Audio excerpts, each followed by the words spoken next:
Tem que só assim que as coisas acontecem também.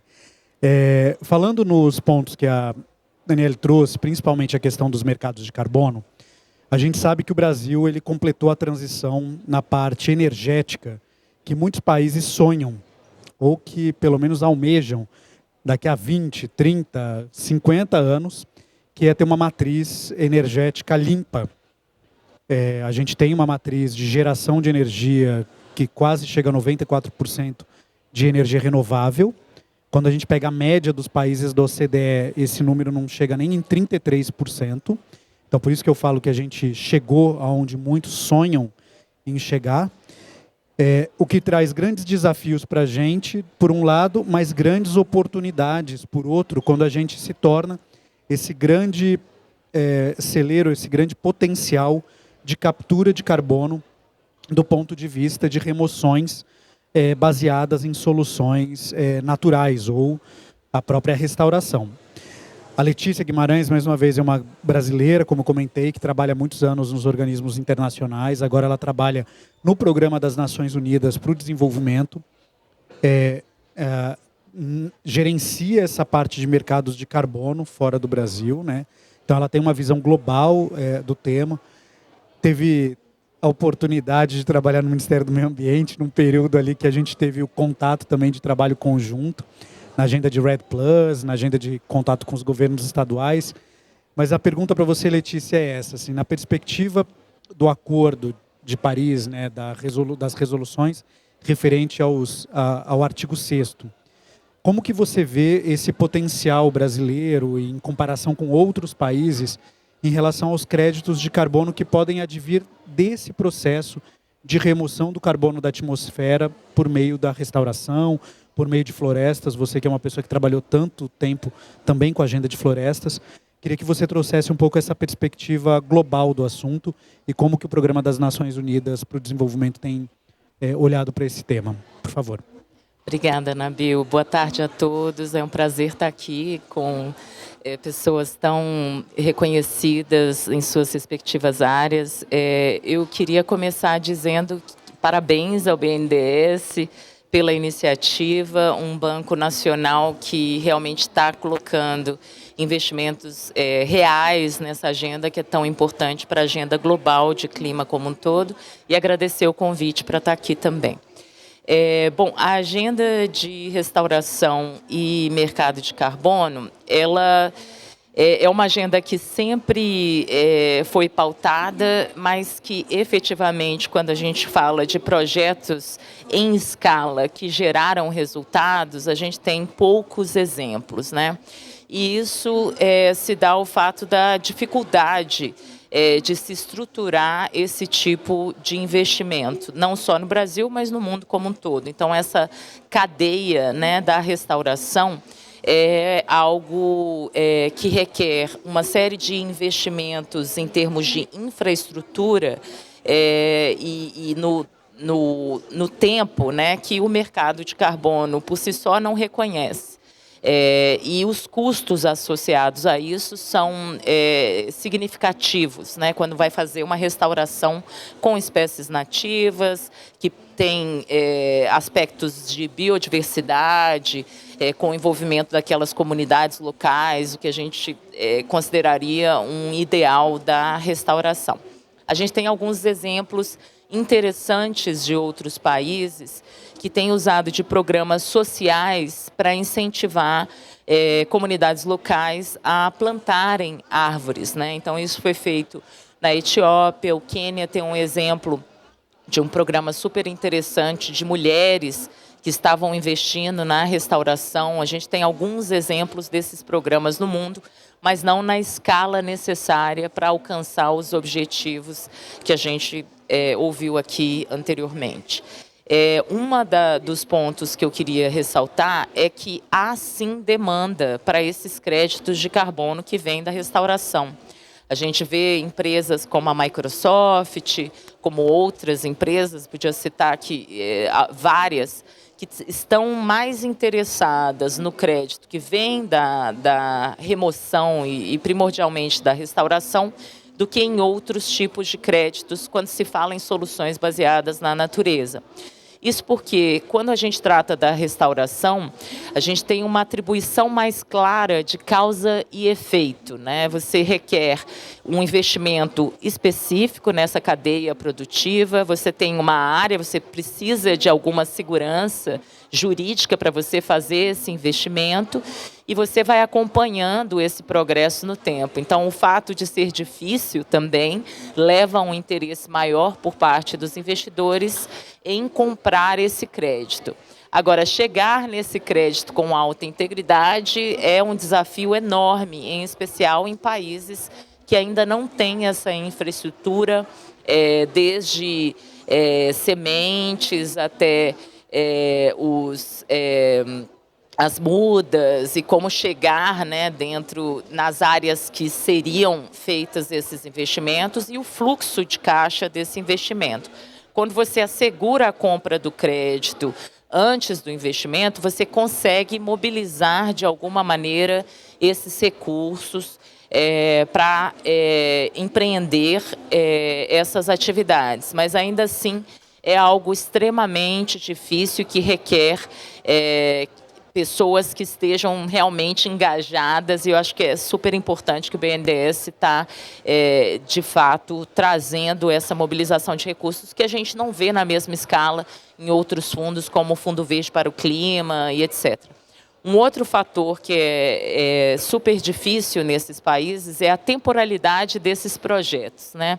Então, temos no Brasil, por exemplo, um projeto com o Fundo Verde para o Clima, que é de recebimento de pagamentos por resultados de RED, onde o Brasil propôs o programa Floresta Mais para pagamentos por resultados.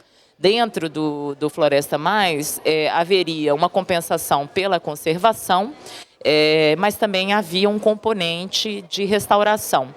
O projeto tem 5 anos, então como você vai considerar em 5 anos um impacto que é alcançado pelo projeto? É um desafio enorme, né? A temporalidade dos projetos não corresponde à temporalidade da atividade em si. Então esse é um desafio não só para o Brasil, mas também para vários países do mundo. O que a Dani fez referência antes, né, a decisão de remoção do órgão supervisor do artigo 6.4, é uma sinalização importante para os investidores também, né, de entender que existem métodos e maneiras de garantir a permanência desse investimento no tempo, para que você tenha o retorno de diferentes ferramentas, né, de diferentes fontes de financiamento, inclusive do mercado de carbono.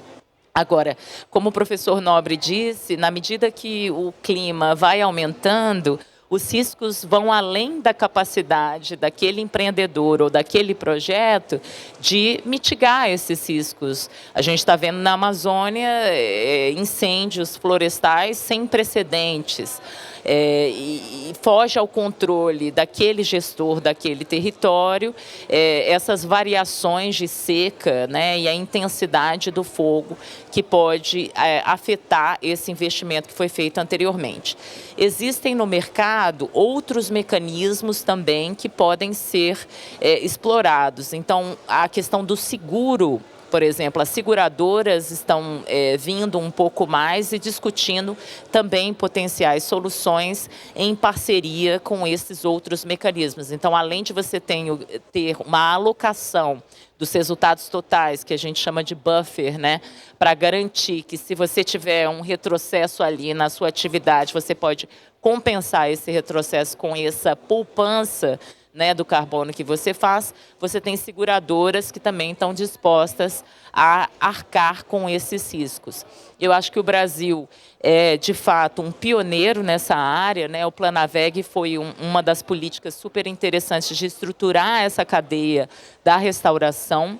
Eu vejo outros países buscando o PNUD para conhecer mais também da experiência do Brasil nessa engenharia financeira da cadeia da restauração, e também com relação à estrutura maior em termos de políticas para que isso aconteça, e estamos bastante atentos, né, ao programa e como que a gente pode fazer essas conexões entre os países, porque o aprendizado realmente está aqui no Sul-Sul, né? A gente tem que aprender com os países que estão fazendo esses investimentos e depois fazer a adequação de cada uma dessas lições à circunstância específica desses países, que vai, claro, ser diferente de um para outro. Então, queria mais uma vez agradecer o convite de estar aqui. Esse é um debate enorme, né, que tem muita coisa para ser dita, e estou aprendendo muito com todo mundo que está aqui hoje. Muito obrigada.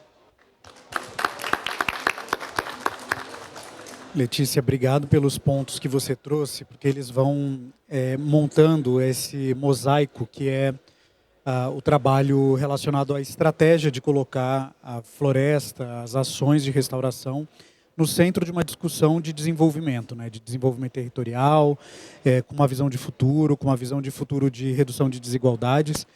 E você traz alguns aspectos, quando você fala do exemplo da Etiópia, lá do Quênia, da participação local, dos pequenos agricultores.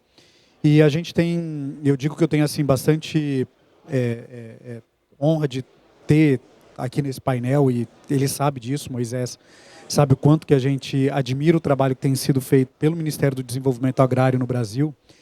Moisés é secretário de regulação fundiária, governança fundiária e desenvolvimento territorial e socioambiental no Ministério do Desenvolvimento Agrário, e tem sido um grande parceiro nas discussões não só técnicas, metodológicas, né, do que a restauração florestal pode significar de mudança para a agricultura familiar, para os assentamentos de reforma agrária, para os povos e comunidades tradicionais, mas também como transformar esse modelo num modelo em escala, que consiga não só chegar na Amazônia como um todo, mas se espraiar por outros biomas no Brasil, avançando para o Cerrado, para a Caatinga, Mata Atlântica, já que esse é um olhar da diversidade brasileira. E Moisés, construindo em função da fala da Letícia, né, dessa importância dos projetos de restauração na ponta, tanto para o desenvolvimento territorial, mas para as populações que vivem lá, né, as pessoas que vivem lá, como que o Ministério do Desenvolvimento Agrário, em parceria, eu vejo que a gente estava com a CONTAG aqui também, eu vejo a Sandra que está ali. O ano passado a Sandra estava no lançamento do Arco da Restauração. A Sandra estava aqui junto com o professor Carlos Nobre, lançando essa grande iniciativa brasileira. Mas como Moisés, o Ministério e esse trabalho com os movimentos de base tem trazido a força que a gente precisa para a agenda se desenrolar ali no Brasil. Então, saindo um pouco desse aspecto internacional, a gente vai trazer agora para a nossa realidade brasileira como que isso tem se transformado em ação prática. Moisés, por favor. Maravilha, Nabil. Boa tarde a todos e todas. Agradecer demais a oportunidade de estar fazendo parte desse painel e trazendo o ponto de vista nosso, do Ministério, o que a gente tem pensado enquanto Ministério do Desenvolvimento Agrário. O nosso ponto de partida foi, né, pensar nesse contexto muito bem apresentado né, pelo professor Carlos Nobre, muito bem discutido esse contexto internacional. Aí, qual seria o papel do Ministério do Desenvolvimento Agrário? Um ministério recém-criado agora no governo Lula, responsável, então, pela gestão da reforma agrária e responsável pelo público da agricultura familiar. E nós fizemos um grande balanço sobre a situação da reforma agrária, especialmente na Amazônia.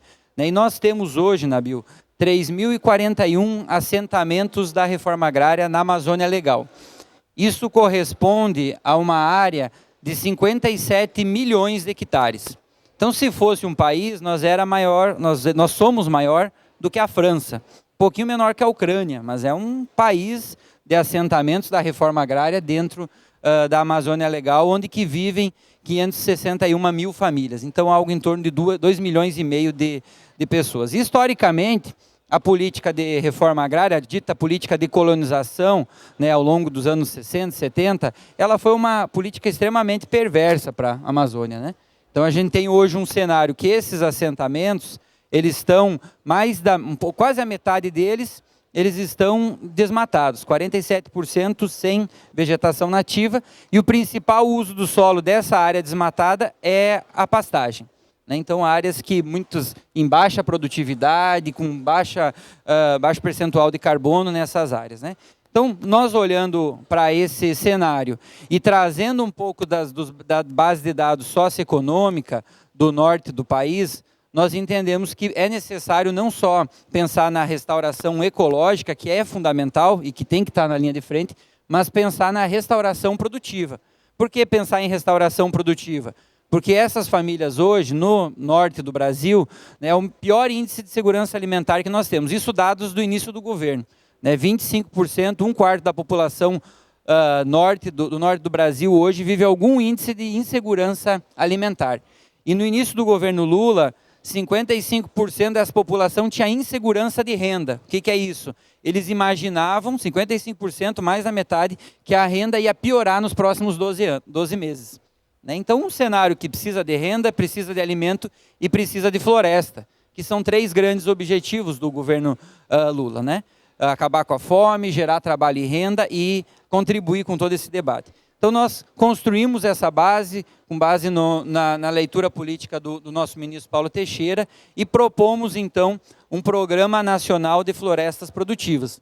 O ministro dialogou com a Marina, construíram conjuntamente a proposta, que consolidou agora em julho desse ano, no programa editado por um decreto, que tem como objetivo fazer o quê? Restaurar as áreas degradadas ou alteradas, com sistemas agroflorestais, para produzir alimentos e também para cumprir o Código Florestal. O Henrique está aqui, o nosso diretor do Cadastro Ambiental Rural, sabe o tamanho da área que a gente tem para recompor, para recuperar. E no caso da agricultura familiar, essa área pode ser produtiva. Então, ela pode ser manejada, melhor dizendo, pode manejar do ponto de vista do manejo florestal não madeireiro. Então, nós iniciamos esse projeto. O decreto ele tem objetivo geral, 4 objetivos, um conjunto de ações, e desenhamos um modelo de um projeto que nós estamos chamando de projeto inaugural, para enfrentar um problema que nós consideramos crônico e tem uma grande possibilidade de dar escala para o programa, que é a questão do financiamento do crédito rural.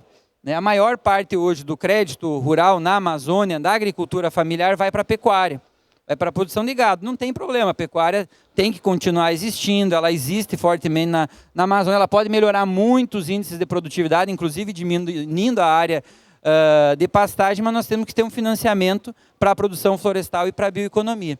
Então, o projeto ele foi pensado inicialmente agora para o estado do Pará. Nós vamos atender 21 assentamentos, um conjunto de famílias bastante expressivo, e a ideia é que com assistência técnica e extensão rural, a gente consiga trazer esse crédito que hoje está indo para a pecuária para trazer para a produção florestal.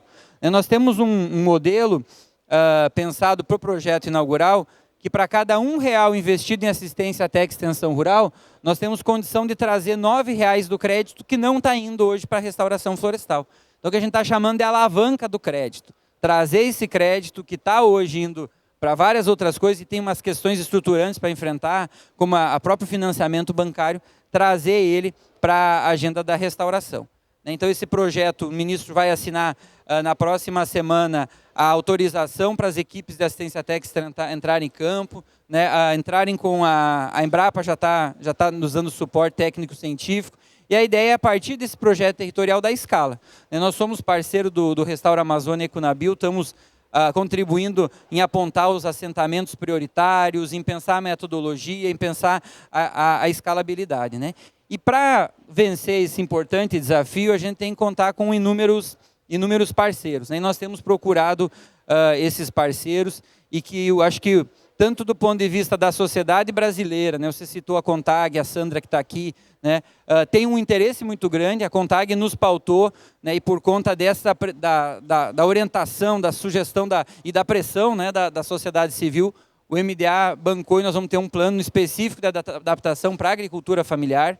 Então, há um interesse da sociedade civil em ter isso, há um interesse das instituições financeiras, o BNDES está aqui, a Caixa está aqui presente, também está com edital maravilhoso da sociobioeconomia para financiar na ponta as associações, né? O Jean está aqui, o diretor de sustentabilidade, é nosso parceiro também no Floresta Produtiva, em breve vamos fazer um anúncio, né?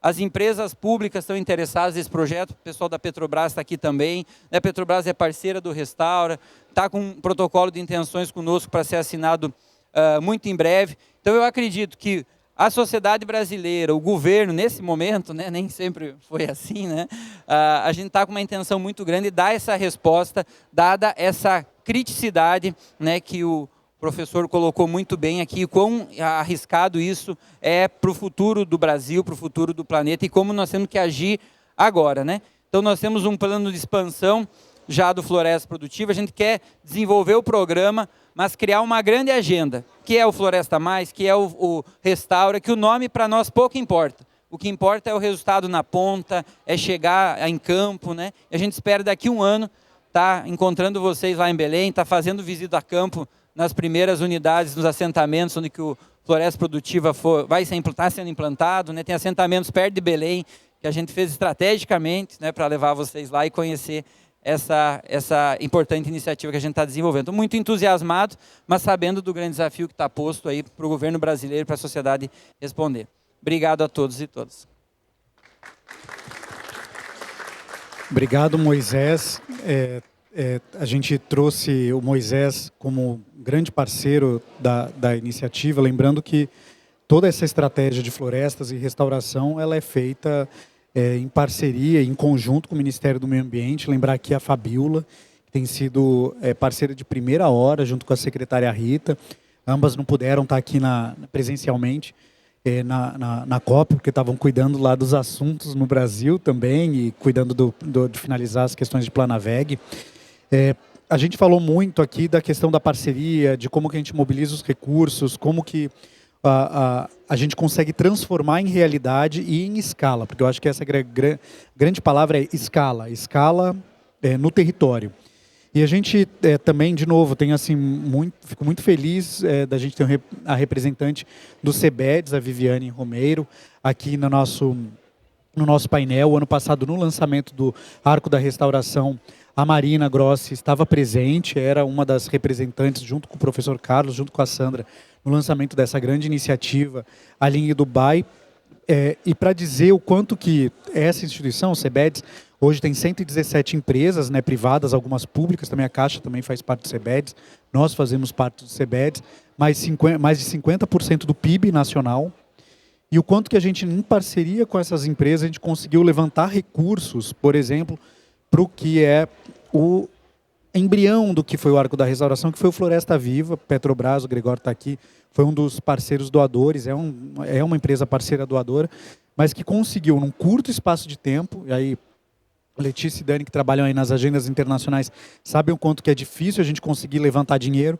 Em 6 meses, a gente conseguiu 100 milhões de dólares em doações, grants, para a agenda de restauração no Floresta Viva, e a gente espera poder repetir esse feito no Arco da Restauração. A Petrobras é a primeira empresa a assinar um contrato de doação com 50 milhões de reais para o Arco da Restauração, somando aos 450 que o BNDES e o Fundo Amazônia já colocaram, chegamos aí aos 500 milhões, mas a gente tem essa expectativa, sabe, Viviane, de conseguir mobilizar o setor privado brasileiro em torno dessa agenda. E a gente já sabe que isso aconteceu, que isso é possível, mas a gente quer ouvir um pouco da visão do CEBEDS em relação a essa mobilização de recursos, a participação concreta das empresas e esse olhar para a nossa COP em Belém, a COP 30, como que vocês têm trabalhado e visto as possibilidades e oportunidades para o Brasil. Então, passo a palavra para a Viviane agora, poder passar um pouco essa visão do CEBEDS em relação à nossa agenda. Por favor, Viviane. Muito obrigada, Nabil. Boa tarde a todas e todos. Cumprimentar os painelistas da mesa. Uma alegria estar aqui. Viviane Romeiro, diretora de Clima do CEBEDS. Para quem não conhece, é o Conselho Empresarial Brasileiro para o Desenvolvimento Sustentável. A gente trabalha com as grandes empresas e tem representantes de todos os setores da economia. Então, parte do nosso trabalho vem muito no sentido de qualificação do debate com essas empresas, também articulação política e advocacy, tanto no executivo quanto no legislativo, A gente teve agora, essa semana, né, um grande feito aí com a aprovação no plenário da Câmara dos Deputados do PL, de Mercado Regulado de Carbono, que é uma pauta que o CBEDS vem trabalhando há muitos anos. E um outro pilar que a gente vem também com as empresas é de conexão e colaboração, ou seja, como fomentar e dar escala através de parcerias dessas empresas, compartilhando também desafios e lições aprendidas. A gente tem, o CBEDS tem um memorando de entendimento com o World Business Council for Sustainable Development, justamente para a COP30, de fortalecer o engajamento do setor empresarial com o setor público, para que a gente consiga fomentar as ações necessárias e na escala devida. Então, a gente tem um trabalho do legado da COP30, ou seja, o que o setor empresarial brasileiro vai deixar de legado efetivamente, para que a gente não tenha uma COP que mobilize recursos, estruturas e infraestruturas ali no local, como a gente já fez em Olimpíadas, em outros momentos, mas no dia seguinte não deixa um benefício social e um legado efetivamente, né, com inovação, adensamento tecnológico. Então, a gente vem discutindo com as diferentes empresas em que nível que a gente consegue trazer essa pluralidade dos atores.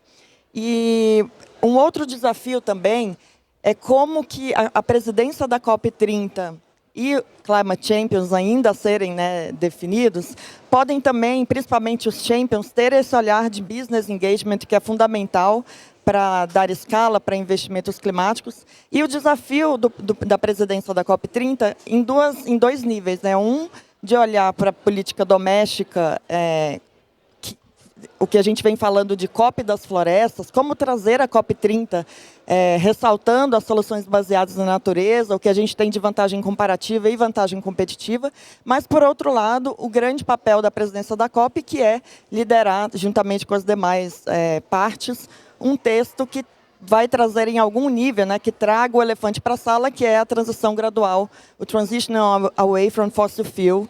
Então, a gente vê esse papel duo muito importante de, ao mesmo tempo, fomentar a transição energética justa e trazer aí também as soluções baseadas na natureza. A gente vem trabalhando também com as empresas, muito nesse fortalecimento com as políticas do governo federal. Então, a gente tem o Plano AVEG, de recuperação de vegetação nativa.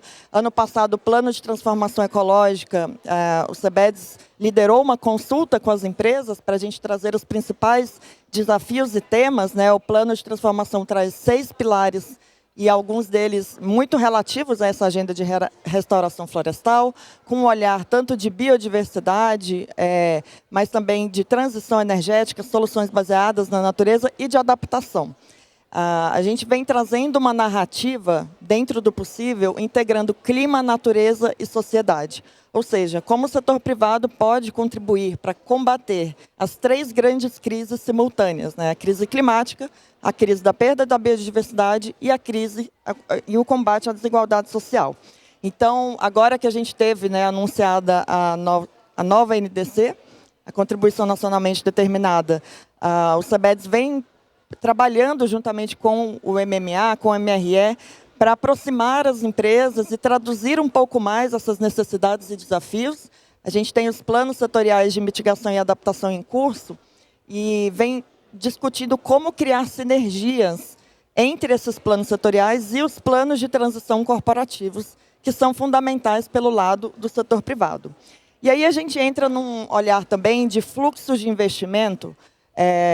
Na Climate Week de Nova York, a gente trouxe um call to action com mais de 50 empresas associadas assinando, pleiteando uma NDC que seja, né, que tenha a ambição necessária, alinhada a 1,5 graus, de acordo com o Acordo de Paris, mas que também seja implementável, e justamente trazendo um olhar de uma NDC implementável que venha com os meios de implementação necessários, especialmente financiamento.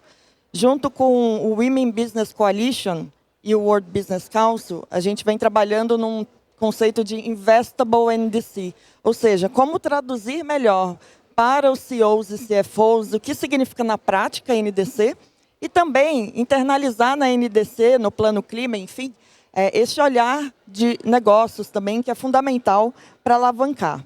E aí, quando